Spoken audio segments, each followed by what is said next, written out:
Ah, un classique! Les frasques d'Ebinto d'Amadou Koné.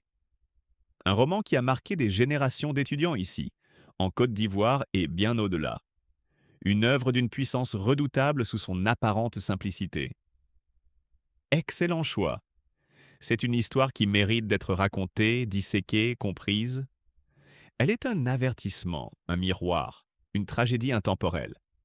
Installez-vous confortablement et ensemble, allumons les projecteurs. Et si une seule erreur, une seule nuit d'insouciance pouvait non seulement briser vos rêves, mais aussi vous transformer en bourreau de votre propre vie? C'est la question terrifiante que nous pose Amadou Koné dans son chef-d'œuvre, Les frasques d'Ebinto. Salut les passionnés de lecture et bienvenue sur Chapter Crunch. Aujourd'hui, on ne va pas seulement lire un livre, on va plonger dans l'âme d'un personnage qui pourrait être n'importe lequel d'entre nous. Un jeune homme plein de promesses que la vie va broyer sans pitié. Je vous promets qu'après cette vidéo, vous ne regarderez plus jamais les petites bêtises de jeunesse de la même manière. Alors restez bien jusqu'à la fin, car l'analyse des choix des Binto pourrait bien éclairer certains de vos propres carrefours. Avant de continuer, n'oubliez pas de liker et de partager cette vidéo à un ami pour soutenir la chaîne et améliorer son référencement. C'est votre manière de garder la flamme de la lecture bien vivante.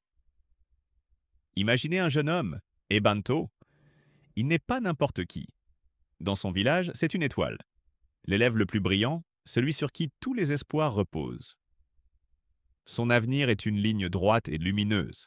Réussir son BEPC, aller au lycée, décrocher son bac et s'élever socialement pour faire la fierté de tous.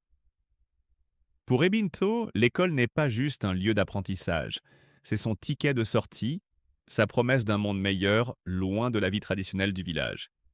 Mais voilà, la jeunesse a ses frasques. Le mot est presque léger, n'est-ce pas? Une frasque. Une petite folie sans conséquence. Sauf que celle d'Ebinto va s'appeler Monique. Lors de vacances au village, dans un moment d'égarement, il cède à ses pulsions avec cette jeune fille. Quelques semaines plus tard, le couperet tombe. Monique est enceinte. Ici, le roman bascule. Pour la société traditionnelle, il n'y a qu'une seule issue. Réparer l'honneur. Ebinto est forcé d'épouser Monique. Et là, son rêve s'écroule. Le coup de génie d'Amadou Koné est d'avoir écrit ce roman comme un journal intime. Nous ne voyons pas l'histoire de l'extérieur, nous sommes dans la tête d'Ebinto. On lit ses justifications, ses plaintes, sa haine grandissante pour celle qu'il considère comme la source de tous ses maux. Ebinto était l'incarnation d'un paradoxe tragique. Il est intellectuellement brillant, mais émotionnellement et moralement nain. Il voit Monique et l'enfant à naître non pas comme une famille, mais comme des parasites, des boulets qui le clouent au sol alors qu'il veut s'envoler. Il écrit dans son journal: ce mariage, c'était la fin de mes études, la fin de tout. Jamais il ne se remet en question. La faute, c'est l'autre. C'est Monique, c'est la tradition, c'est le destin. Son égoïsme est un mur qui l'empêche de voir la souffrance de sa femme. Monique, à l'inverse, est une figure silencieuse et tragique. Elle laisse le visage de la condition féminine sacrifiée sur l'autel de la tradition et de l'égoïsme masculin. Elle subit le mépris constant des Banto, ses humiliations, son indifférence glaciale. Elle devient l'ombre, le rappel constant de son échec. Ebinto la déteste au point de souhaiter sa mort. Et le pire, c'est que le lecteur, piégé dans la tête d'Ebinto, pourrait presque se laisser convaincre. C'est ça, la force terrible de ce livre. Responsabilité versus fuite. C'est le cœur du réacteur. Ebinto passe tout le roman à fuir ses responsabilités. Il rêve d'une autre vie symbolisée par Fanta, une jeune fille instruite et moderne qu'il convoite. Fanta est tout ce que Monique n'est pas, une promesse d'avenir, et non un rappel du passé. Tradition versus modernité. Le mariage forcé est l'expression de la tradition qui broie les aspirations individuelles modernes, la réussite par les études. Ebinto est pris en étau entre ces deux mondes, et il choisit de haïr celui qui le retient. Le style d'Amadou Koné est direct, simple, presque clinique. Pas de grandes phrases lyriques. Cette écriture dépouillée rend la confession d'Ebinto encore plus brutale. On assiste impuissant à la décomposition morale d'un homme qui se raconte une histoire pour ne pas affronter la vérité. Le seul monstre dans son histoire, c'est lui.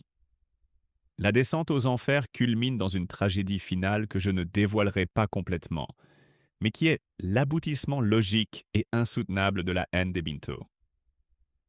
Sa frasque initiale n'était pas l'acte sexuel, mais son incapacité totale à en assumer les conséquences avec humanité. Au final, les frasques d'Ebinto est bien plus que l'histoire d'un diplôme raté. C'est un miroir puissant tendu à chacun d'entre nous, et surtout à la jeunesse.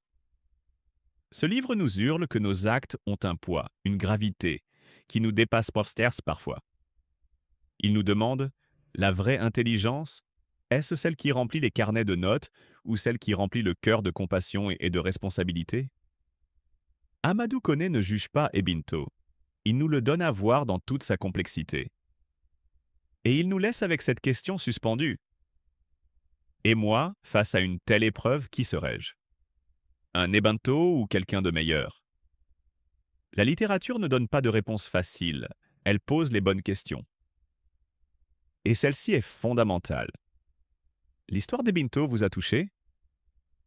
Vous trouvez que son attitude est impardonnable ou, au contraire, vous comprenez sa détresse? Dites-le moi en commentaire. Pour vous, quelle est la plus grande leçon de ce livre? Et surtout, n'oubliez pas de vous abonner à Chapter Crunch pour ne manquer aucune de nos prochaines aventures littéraires et continuer à explorer ensemble la richesse infinie des histoires. À très bientôt les amis lecteurs!